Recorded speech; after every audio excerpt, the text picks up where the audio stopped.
tutorial, we're going to play around a little bit with the Mona Lisa and basically play around with putting your own face into the Mona Lisa.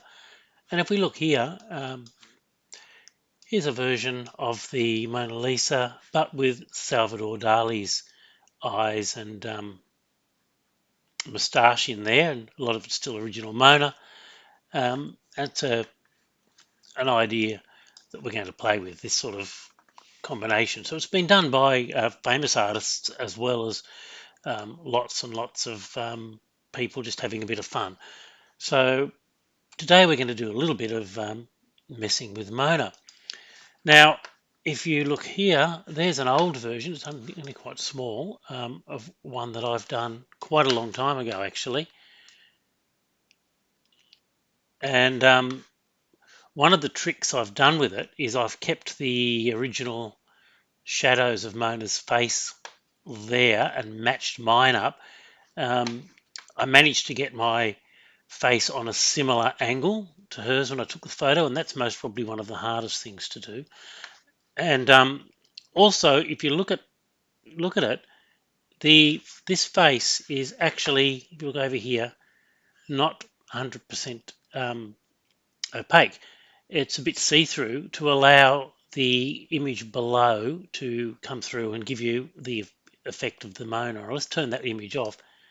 You can see the difference. See how see-through it is? It just helps with the blending. And so there's 3 layers.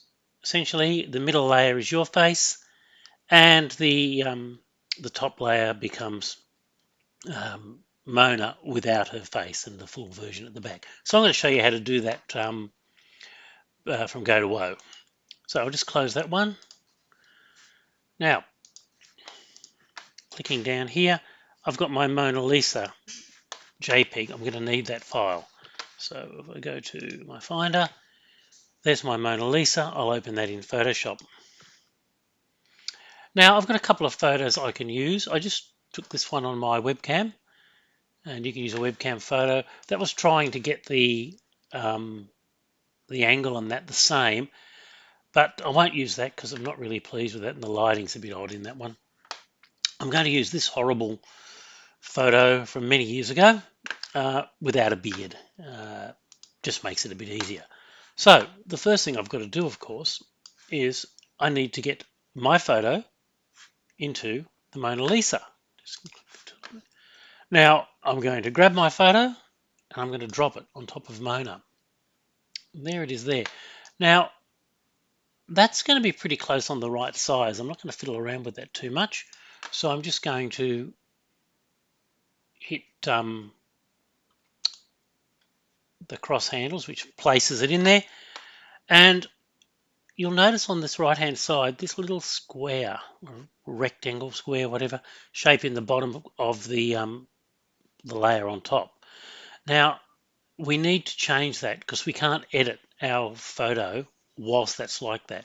So you're going to right click and you're going to select rasterize layer. Now you'll do this a lot in Photoshop. So right click, rasterize layer, the little rectangle's gone, and it means we can edit the photo. Now, so there's me and Mona. Now if I want to line it up a bit, I can go to I can go to my opacity tool and I can slide it down so I can see through, and I can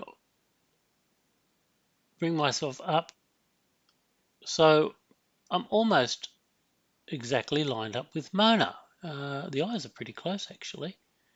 Let's bring it that way. There we go. So I'm a bit lucky with that photo.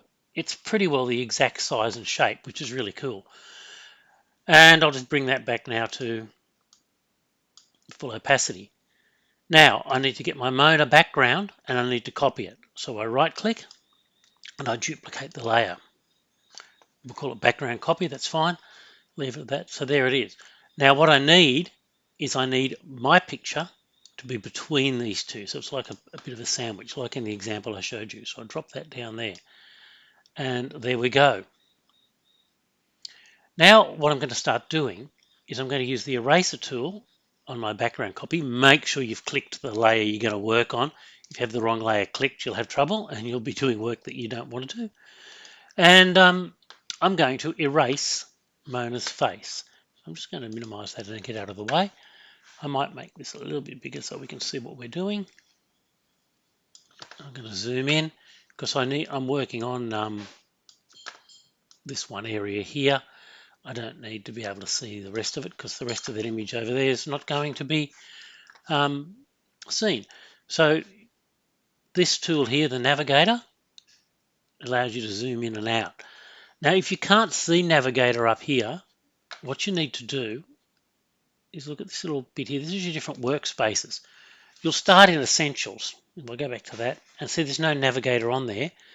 So what you're going to do is you're going to click the drop-down menu and you're going to choose Photography. And that gives you the navigator back. And you can zoom in or right out. Really handy for this sort of work if you're doing, particularly when you're doing fiddly stuff. Now, I'm going to get my eraser tool. There it is there. So I click on that. Now, brush sizes. Most probably it's going to default, you'll have a hard round brush. Now we don't want a hard round brush, we want a soft round because we want this soft edge on it. So if you open to this, you're trying to find out what brushes you need. It's in general brushes and it's soft round. And you can select the size of it quite easily. You can see it up there just by sliding the size. So if I make it really big, or I can make it really small. I can make it the whole size, but I don't want it to be too big because I want to be able to play around with this and I want a little bit of room to move on it. Now I'm going to start shading out the areas that I want. I'm going to try and maintain some of these shadows on the side and see how that works. So I'm going to start with the eyes because the eyes are the most important part of it. So I'm on my background copy, that's the area I want to delete, and I start just carefully going over the area I want. Now I do have a bit of an issue because I've got to deal with these glasses, so I've got to actually cheat a little bit here, but we'll just get them out there at the edge. That's going to be a bit of a problem that you're not going to be able to avoid if you've got glasses. And again, there we go, that's working quite well. Now noses, yeah, it's pretty close to the spot.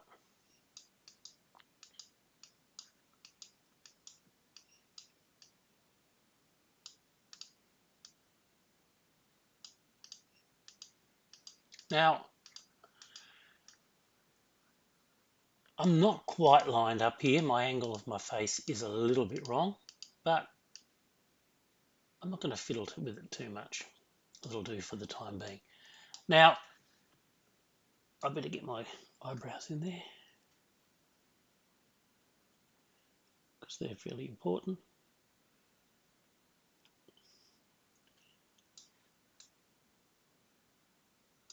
So there's my Mona, and I'll get a bit more of my cheeks. My face shape in there. Need that line there. There we go. Just trying to leave as much of the shadows as possible. As you can see, I've got a bit of a problem with the size and the shape, but that's going to look all right for the time being. So there is my background Mona. Now, as you can see, I moved that and it reset it. Okay, I'm going to leave that like that. Now, what I'm going to do is I'm going to go to my middle layer and I'm going to go to the opacity and I'm going to just drop it down to the other example I had was 64. We'll take it to about that too. No, you can see the mouth doesn't quite line up there. We could fiddle around with that later if we wanted to.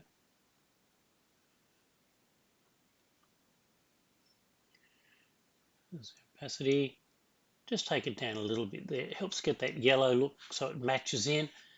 Now I'm going to go to Image Adjustments and I'm going to go to Color Balance. Now I'll just move this over to the side. I want to put a bit more yellow into my face because I want it to match in a little bit closer with the tones on the Mona Lisa. that's starting to look a lot better. Might put a little bit of red in there because this Mona Lisa tones are a little bit oranger, and that's starting to blend in quite well. Now, this is annoying me, this bit here. So I'm going to show you how to basically squash your face up a little bit.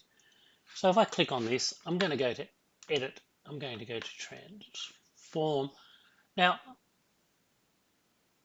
if I was to hit Scale, that might work. I could rotate, I could distort. There's a whole lot of things I could do. I'm just going to use Scale. Now, there's my original file. I'm going to hit the Shift key because what I want to do is I want to squash it up. So I want to lose my aspect ratio, as we call it. So I'm going to squash it up here. You see the eyes aren't moving too much. Now, I'll apply that and I can bring myself back down a bit just to line up the eyes a bit more if I wanted to. Whoops, it's Mona, I'm on the wrong one. Back to me. Yep, and that looks a lot better. I've just squished up my face a fraction. If I turn the top Mona off, you might see it's just fractionally squished up. And basically, that's my version of me as Mona. Now, I can do a few more fiddly things. If I go back to my eraser tool, just to blend it in a little bit better, I want to blend this in a bit better. So I'm going to go back to my background copy up the top here. I'm going to go to my eraser tool, but see this opacity? I'm going to drop this right down to about 30%. So I'm not taking out the whole thing when I erase. So I'm on that background copy. And if you look very carefully, you can see it's just taking out bits and helping to blend my face and the Mona's in together a little bit more. I can move around. This is where the navigator is brilliant. And again, just blending a little bit more on the edges. So I'm not taking away all the image, just about 30%. You could even go lower if you wanted to. And it just makes it look a little bit more believable. Play around with some of the lines that I know I want from my face to match in. And I think that's about as good as I'm going to get at this point. So there we go, me as Mona. Maybe I'll take a bit more of this bright yellow forehead up, it's annoying me. I'll just get up the top. There.